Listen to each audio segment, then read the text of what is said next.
अच्छा, my mistake, मुझे लगा शायद मैंने माइक ऑन कर दिया है। ओके मेरे बच्चों, ज़रा सुन लो, एक मिनट रुको। बेटा, मेरे बच्चों, आज हम ज़रा लेक्चर की शुरुआत कर रहे हैं। हमारे पास है, लास्ट टाइम हम लोगों ने पढ़ा था प्रिजनर ऑफ जेंडर का इंट्रोडक्शन पढ़ा था। और मेरे बच्चों, आज जो हम पढ़ रहे हैं, तो बेटा हम ज़रा चैप्टर 3 शुरुआत कर रहे हैं। और जो बच्चे बोल रहे हैं कि सर चैप्टर नंबर 3 दिखा दें, मेरे बच्चों आपको दोबारा मौका मिलेगा, फिक्र नहीं करो। जब चैप्टर नंबर 3 समझाना शुरू करेंगे तब दोबारा आपके सामने चैप्टर 3 शो हो रहा होगा। अब ज़रा समझो, वरना फिर क्लास में समझाने का टाइम आखिर में बचेगा नहीं। बेटा हमारे पास चैप्टर नंबर 1 में हमारे पास लिखा हुआ है कि र्यूडोल्फ रेसिंडल की जो भाभी है रोज, वो बोलती है कि भाई रेसिंडल, तुम कोई काम वाम भी तो किया करो, तुम काम वाम करते ही नहीं हो, फारिग बैठे रहते हो। तुम 29 ईयर्स के हो चुके हो, तुम फिर भी फ्री बैठे रहते हो। तुम कुछ तो काम करो अपनी लाइफ के साथ, कुछ तो तुम मतलब के भले की चीज़ करो। तो बोलता है मुझे कुछ करने की ज़रूरत ही नहीं है, मैं क्यों करूँ। मतलब मैं जो है भाई, काम तो तब करूं जब मुझे ज़रूरत हो, जब मुझे ज़रूरत ही नहीं है तो मैं भला क्यों काम करूं, ये बोलता है रेसिंडल। अच्छा, अब रेसिंडल जब ये बोलता है तो आगे से बात क्या होती है, ज़रा मेरे बच्चों ये समझो।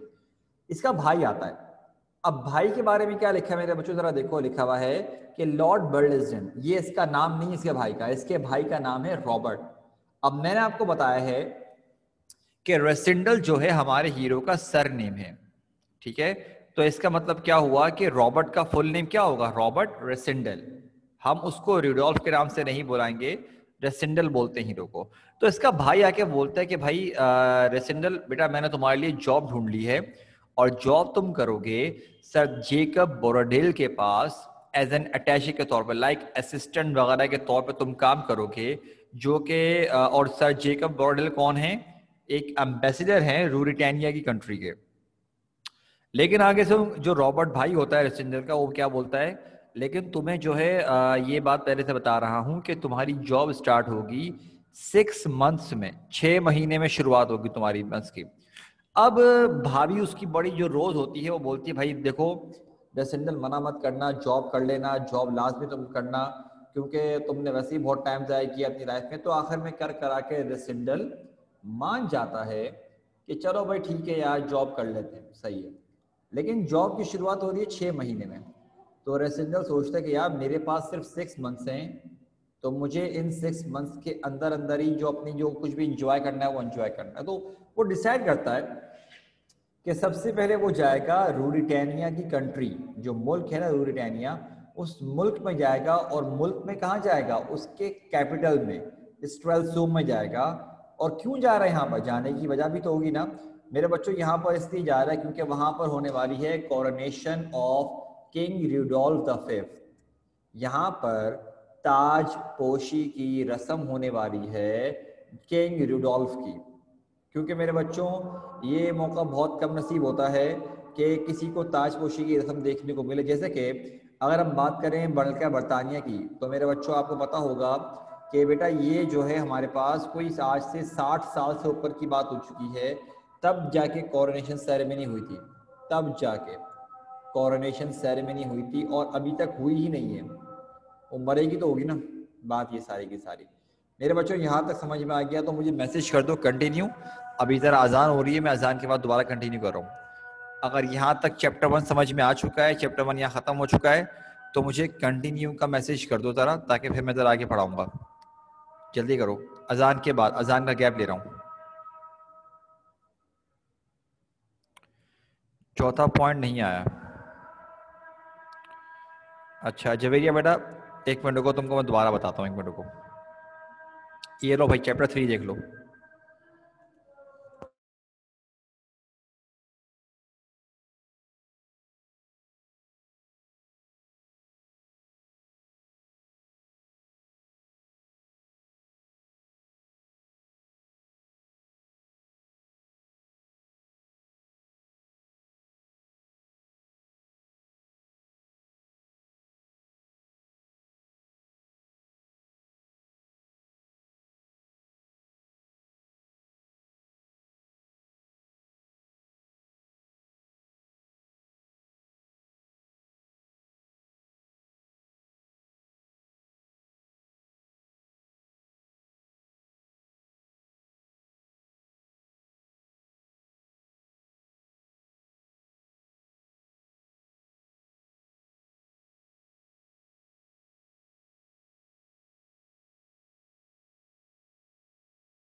ओके मेरे बच्चों, लेट्स कंटिन्यू।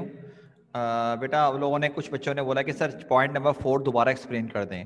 बेटा हुआ क्या कि जब जो है हमारे पास ये डिसाइड हुआ कि उसके भाई ने कहा कि 6 महीने बाद तुम्हारी जॉब स्टार्ट होगी, तो रेसिडेंटल सोचता है कि यार 6 महीने बाकी हैं सिर्फ मेरे पास आज़ादी के, तो मैं कुछ करता हूँ।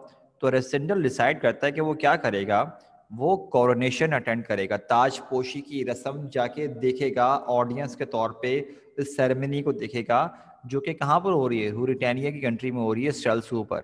हाँ भाई, इकरा बेटा आपने कहा था सर 4th पॉइंट दोबारा बता दें, बेटा क्लियर हो गया। और एक और बच्चे ने पूछा था हमारे पास, जवेरिया बेटा आपने भी 4th पॉइंट कहा था, बेटा आप बताओ, आपको भी समझ में आ गया बेटा? जवेरिया और इकरा बेटा दोनों बताओ। जवेरिया मेरा बच्चा आप भी बताइए, क्लियर है बेटा?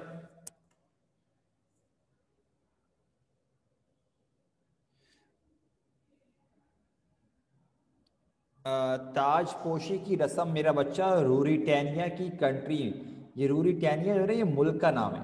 तो यहाँ पर जैसे कि पाकिस्तान मुल्क है ना, तो ये असल मुल्क नहीं है, इसको इमेजिनेशन में एक कंट्री बनाया हुआ नॉवल में, असल मुल्क नहीं है मेरा बच्चा। इस मुल्क की बात की जा रही है, रूरिटानिया। ताजपोशी का मतलब होता है कि अब जो नया बादशाह बनेगा, अब मिसाल के तौर पे अगर एक बादशाह की डेथ हो जाए तो उसके बाद उसका सबसे बड़ा बेटा बन जाए बादशाह। वैसे तो बादशाह कहलाता है, नहीं नहीं, इलेक्शन नहीं, इलेक्शन नहीं, उसका सबसे बड़ा बेटा बादशाह बनेगा। लेकिन वो करते क्या हैं, जैसे कि मिसाल के तौर पे समझ लो कि बेटा आप बादशाह हो, ठीक है, अगर आपकी डेथ हो जाए तो आपके बाद जो आपका सबसे बड़ा बेटा होगा वो बनेगा बादशाह। ठीक, समझ रहे हो? आपके मरने के फौरन बाद ही वो बादशाह कहलाएगा। लेकिन ऑफिशियली तौर पे क्या होता है भाई, कि आपको एक सेरेमनी रखते हो जहां पर आप क्या करते हो, अलग अलग दूर दराज से क्या करते हो, अच्छा बता रहा हूँ बेटा, दूर दराज से आप लोगों को बुलाते हो ताकि इस सेरेमनी में आप लोगों से कॉन्टैक्ट्स बना सको। जवेरिया बेटा स्ट्रेल्सू जो है मेरा बच्चा, वो रूरिटानिया की कंट्री का कैपिटल है। जैसे कि पाकिस्तान का कैपिटल हमारे पास इस्लामाबाद है, उसी तरह से हमारे पास रूरिटानिया का कैपिटल स्ट्रेल्सू है। जवेरिया क्लियर बेटा? और जवेरिया आपने क्या बेटा कल क्लास नहीं ली थी? क्योंकि ये वाला पॉइंट तो मैंने कल भी समझाया है। कल क्लास में नहीं थे बेटा क्या आप? कल की क्लास में ये वाला पॉइंट समझाया बेटा? खैर, हम जरा आगे बात करते हैं बेटा। अब देखो क्या लिखा हमारे पास, लिखा हुआ है कि अब अगले दिन क्या होता है, अगले दिन मतलब बाद में क्या होता है कि रेसिडेंटल जो है रूरिटानिया की तरफ जाता है और ट्रेन से जा रहा है। रास्ते में इसकी मुलाकात होती है, अब सफर में ही इसकी मुलाकात होती है जॉर्ज से। कहाँ होती है? पेरिस पे। अच्छा, अब ये रास्ते में जा रहे हैं तो जॉर्ज जो होता है ये क्या करता है, ये रेसिडेंटल को बताता है, कहता है तुम्हें पता है जिस ट्रेन में तुम सफर कर रहे हो ना, वो भी जो है ना एंटोइनेट डी मोबान, मैडम मोबान या लेडी मोबान, ये भी तुम्हारे साथ सफर कर रही हैं और वो भी रूरिटानिया ही जा रही हैं सेम ट्रेन में। मेरे बच्चों, मैंने आपको इस औरत के बारे में ऑलरेडी इन्फॉर्म कर दिया है कि she is rich, she is beautiful, she is a window and she has a celebrity status. मतलब कि वो बहुत खूबसूरत हैं, अमीर हैं, विडो हैं मतलब बेवा हैं, और उनका जो स्टेटस है सोसाइटी में वो एक सेलिब्रिटी की तरह है। ठीक है ना? खैर, रास्ते में ही इनको पता चलता है कि कोरोनेशन जो है डिले हो गई, थोड़ी सी डिले हो गई है। मतलब कैसे बता रहा हूँ, रेसिडेंटल के प्लान के मुताबिक रेसिडेंटल ने पहुंचना था यहां पर इस मुल्क में मंडे को, और जो अभी तक इंफॉर्मेशन थी उसके मुताबिक ट्यूसडे को थी कोरोनेशन। दोबारा सुनो मैं क्या बोल रहा हूँ, मंडे को पहुंचना था, ट्यूसडे को थी कोरोनेशन। तो रेसिडेंटल ने कहा चलो यार आराम से कर लेंगे, कौन सी बड़ी बात है। लेकिन ये तो रास्ते में है ना, तो इसका मतलब ये तो मंडे को ही पहुंचेगा।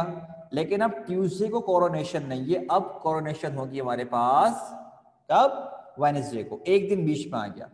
खैर, रेसिडेंटल जब पहुंचा, कैपिटल पहुंच गया, उस मुल्क के स्ट्रेल्सो पहुंचा, तो भाई वहां पर एक कमरा नहीं मिले सुखारी, क्योंकि दूर दराज से अलग अलग मुल्कों से और भी लोग आए हुए कोरोनेशन को अटेंड करने के लिए, ताकि ताल्लुकात उनके अच्छे बन सकें। जो नया बादशाह बन रहा है उससे अच्छी एक अपनी बातचीत कर लें ताकि क्या करें वो लोग अच्छे ताल्लुकात बनाने में कामयाब हो जाए। अच्छा भाई, लेकिन अब जब रूम नहीं मिलता तो रेसिडेंशियल बोलता भाई रूम तो चाहिए स्टे करने के लिए, क्या सड़क पर थोड़ी सोएगा। अब जब रूम नहीं मिलता तो डिसाइड करता है कि यार यहाँ से ना 50 माइल्स के रास्ते पर एक टाउन है जेंडा। जी हाँ, ये वही जेंडा है जो हमारे नॉवल का नाम है। जेंडा मैंने क्या बताया है, जेंडा इज अ स्मॉल टाउन, एक छोटा सा टाउन है जो कि कैपिटल से 50 माइल्स के रास्ते पर है। खैर कर करा के ये वहाँ पहुँचता है। जब वहाँ पहुँचता है तो पता चलता है भाई कि वहाँ पर स्टे करता है, जगह मिल जाती है उसको स्टे करने की। खैर अब ये स्टे करता है एक इन में। इन मेरे बच्चों बोलते हैं मुसाफिर खाना टाइप का होता है, और यहाँ पर लोगों के स्टे करने का, रात गुजारने का, इवन के अगर वो पैसे वगैरह दें तो उनके खाने पीने का भी अरेंजमेंट कर दिया जाता है। सही है। अब ये वहाँ पर फ्रेश वगैरह होके आके बैठता है तो उसको पता चलता है कि भाई लोगों के तासुरात क्या हैं, जो जो नया बादशाह बन रहा है लोगों की उस शख्स के बारे में क्या राय है, लोग ब्लैक माइकल के बारे में क्या सपोर्ट रखते हैं, और फ्लेविया के बारे में क्या उनकी सोच है। ये मतलब उसको पता चलता है यहाँ पर इस पॉइंट पर आके। और फिर मेरे बच्चों एक और पॉइंट क्या लिखा हुआ है, अभी ये बात चल रही होती है और ये बात कर किससे रहा होता है, जैसे कि मेरे बच्चों शॉप का जो ओनर होता है वो कहलाता है शॉपकीपर। तो सिमिलरली इन मतलब जो मुसाफिर खाना होता है उसका जो ओनर होता है वो कहलाता है इन कीपर। ठीक। अभी यहां पर जब बैठा हुआ होता है रेसिडेंटल तो जोहन आता है। मेरे बच्चों जोहन जो था वो था माइकल का जो कोई फॉरेस्ट होगा ना, फॉरेस्ट जंगल वगैरह को लगाया हुआ होगा थोड़ा बहुत, उसका जो गार्ड था उसका नाम था जोहन। अब जोहन इसी जगह पर आता है इत्तेफाक से जहां पे रेसिडेंटल मौजूद था, लेकिन रेसिडेंटल को देखकर वो अचानक से चौंक जाता है, और लेकिन थोड़ी देर के बाद दोबारा अपने आप को रिकवर कर लेता है। तो रेसिडेंटल वगैरह पूछता है क्या हो गया भाई, तो बोलता है दरअसल मैं इसलिए चौंक गया था बिकॉज आपके और हमारे जो बादशाह सलामत जो बनने वाले हैं, आप दोनों के बाल एग्जैक्टली सेम है, बिल्कुल। मतलब कि you both have flaming red hair. अच्छा अब आप बोले सर बालों को देखकर कौन चौंकता है। मेरे बच्चों बालों को देखकर आई नो कि आराम से बंदा कोई नहीं चौंकेगा। आप बोलेंगे सर सिल्की बाल भी होते हैं, वेवी भी होते हैं, कर्ली भी होते हैं, बहुत तरह के होते हैं, चौंकने वाली क्या बात है। बेटा अगर बालों का रंग रेड हो ना, रेड हेयर, रेड वो ब्लड रेड वाला नहीं, रेड जो अंग्रेजों में किसी किसी का नेचुरल होता है उसकी हम बात कर रहे हैं। अगर रेड हेयर हो तब मेरे बच्चों बोलते हैं कि हाँ भाई आप इसको बोल सकते हो कि क्या ये थोड़ा यूनिक कलर है। तो हाँ हम इससे बोल सकते हैं कि भाई ये थोड़ा यूनिक कलर है, थोड़ा ध्यान रखना पड़ेगा।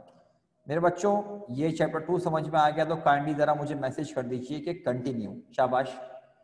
अगर चैप्टर 2 समझ में आ गया है तो बेटा मुझे कंटिन्यू का मैसेज कर दो, फिर हम आगे बढ़ रहे हैं, शाबाश। तमाम बच्चों को बोल रहा हूँ बेटा, सब बच्चे जितने भी क्लास ले रहे हो सब बच्चों को बोल रहा हूँ, सारे के सारे जवाब दो।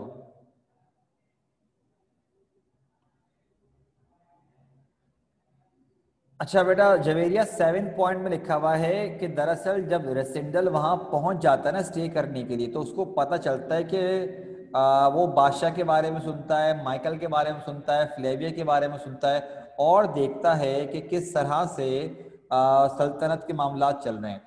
अकबर बेटा रेसिडेंटल का इंट्रोडक्शन देने की ज़रूरत नहीं है, क्योंकि बेटा नॉवल में भी इसका जिक्र स्टार्ट में नहीं किया गया। जैसे जैसे मेरा बच्चा स्टोरी बढ़ती जाएगी आपको खुद ब खुद रेसिडेंटल के कैरेक्टर के बारे में और दूसरे कैरेक्टर्स के बारे में भी समझ में आना शुरू हो जाएगा। ठीक है।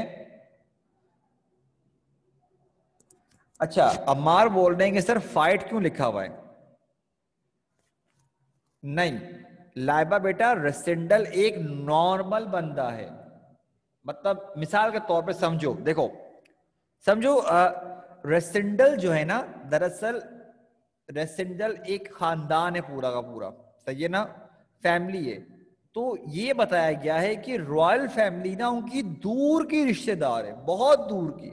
मतलब पता नहीं कोई कौन से कजन्स जाके मिलते हैं तब जाके उनका कोई रिश्ता बढ़ता है। सेट है, अब समझ में आ गया। हाँ भाई लाइवा वगैरह बेटा आपको भी समझ में आ गया। जवेरिया बेटा आपका भी क्लियर है पॉइंट। फॉरेस्ट गार्ड का मतलब होता है मेरा बच्चों, ऑब्वियस सी बात है ये कि फॉरेस्ट वगैरह जो माइकल का होगा उसका गार्ड होगा। नहीं बेटा मार, नॉर्मल नॉर्मल मतलब कि बस वो है कि हाँ थोड़ा स्टेटस में ऊपर है, क्योंकि जब स्टार्टिंग के चैप्टर में हमने ये पढ़ा कि रेसेंडल बोल रहा है कि मुझे काम करने की जरूरत ही नहीं है, घर पे सब कुछ मौजूद है, तो इससे हम एक्सपेक्ट कर सकते हैं कि नॉर्मल से तो इनका स्टेटस ऊपर है, ऑब्वियस सी बात है। ठीक है मेरे बच्चों, बेटा आगे आ जाओ, थर्ड चैप्टर ये रहा।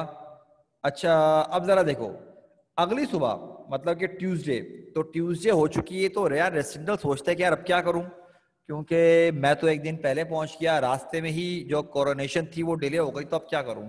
खैर वो सोचते हैं कि चलो यार जेंडा की ही सैर कर लेते हैं। बाहर निकलता है, बाहर जाता है भाई, तो फॉरेस्ट से होता हुआ एक तने पर अपनी टेक लगाता है, सो जाता है। सो मतलब खुद नहीं सोता, सिगार वगैरह पी रहा होता है, और अचानक से उसकी आंख लग जाती है, नैप लेना शुरू कर देता है। और मेरे बच्चों जब वो नैप लेके उठता है, आंखें खोलता है, तो दो लोग सामने घूर रहे होते हैं। आप खुद इमेजिन करो कि यार आप नींद से उठो और कोई आपको घूर रहा हो, तो आपकी भी हालत बुरी है कि भाई क्या मामला है ये। ठीक है, तो खैर जब पूछताछ करते हैं तो पता चलता है कि दरअसल ये कौन दो लोग हैं, ये हैं एक कर्नल सेप्ट और एक है फ्रिट्ज वॉन टादेनहाइम। हम इसको सेप्ट और फ्रिट्ज पढ़ेंगे, ठीक है। तो ये दोनों के दोनों बादशाह जो अभी बनने वाला है, जिसकी कोरोनेशन होने वाली है, इसके बड़े लॉयल मतलब के लोग हैं, बहुत लॉयल है इसके। खैर वो दोनों बताते हैं रेसिंडल को, भाई कि तुम जो है ना डिट्टो हमारे बादशाह की कॉपी हो, सिवाय एक चीज के कि तुम्हारी जो है ना बियर्ड है, और हमारे बादशाह की बियर्ड नहीं है, हमारे बादशाह है क्लीन शेव्ड। खैर अभी ये बात कर ही रहे होते हैं कि इत्तेफाक से जो बादशाह होता है ना, वो भी क्या करता है, वहां पर पहुंच जाता है उनके साथ। बादशाह दरअसल सेप्ट और फ्रिट्ज के साथ हंट पे निकला हुआ होता है, और ये भी किस जगह मौजूद हैं, जेंडा में मौजूद हैं। बादशाह के इस एक्शन से ही मेरे बच्चों आपको ये बात पता चल जानी चाहिए कि अगले दिन कोरोनेशन है, और आज ये बाहर इस तरह खुले में घूम रहा है, तो कितना ज्यादा ये केयरलेस इंसान है। खैर अब क्या होता है भाई कि बादशाह रेसेंडर को देखता है तो बड़ा स्टन होता है, बहुत एस्टोनिश होता है। लेकिन जब बातचीत करते हैं तो इनको पता चलता है कि दरअसल रेसेंडल की फैमिली और जो बादशाह की एल्फबर्ग की फैमिली है, ये दूर के रिश्तेदार हैं। तो बादशाह ना उल्टा और खुश होता है कि यार मुझे मेरा दूर मतलब दूर का मेरा भाई मिल गया मुझको। रेसिंडल यहां पर आया हुआ है कोरोनेशन को अटेंड करने के लिए, लेकिन बादशाह बोलता है यहां पर आके हमारे पास, एक मिनट को,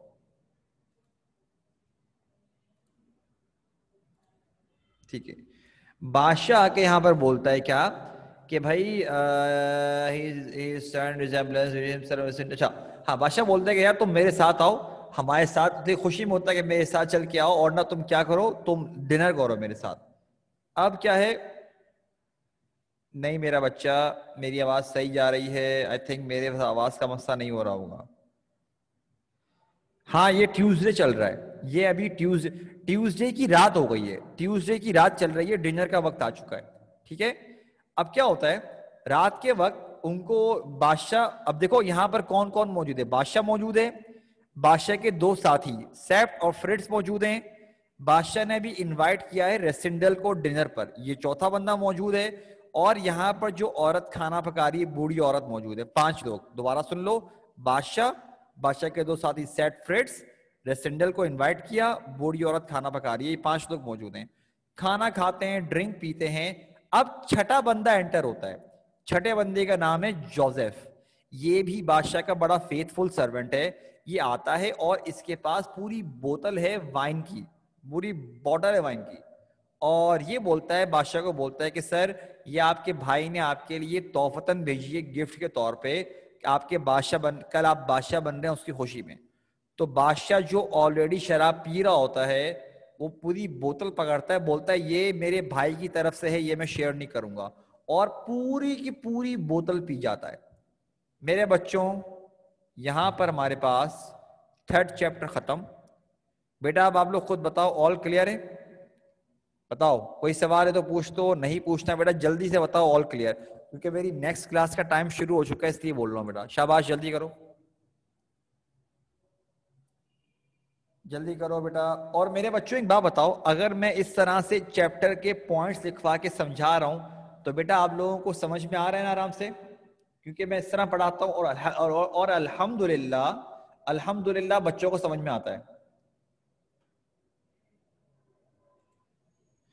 अच्छा बेटा ये गिफ्ट आया था ब्लैक माइकल की तरफ से, जोसेफ के हाथों जो गिफ्ट भिजवाया था ना, ब्लैक माइकल, जो मैंने कहा था कि बादशाह का बड़ा बड़ा बेटा था लेकिन वो बादशाह बन नहीं सकता था क्योंकि मॉर्गेनेटिक मैरिज थी, अगर आपको कल की क्लास से याद आ जाए मेरा बच्चा। सही है, तो मेरे बच्चों यहाँ पर इसको हम रोकते हैं इंशाल्लाह मेरे बच्चों। नेक्स्ट अब देखते हैं नेक्स्ट वीक हम लोग क्या कंटिन्यू करेंगे। ओके, तो मेरे बच्चों आज के लिए इतना ही, अपना ख्याल रखना, सारे टाइम पर आया करो यार, सारे के सारे बैठे वो सारे टाइम पर आया करो, ठीक है। बाजार के रिश्ते ही बेटा अपना ख्याल रखिएगा। अस्सलाम वालेकुम, अल्लाह हाफिज।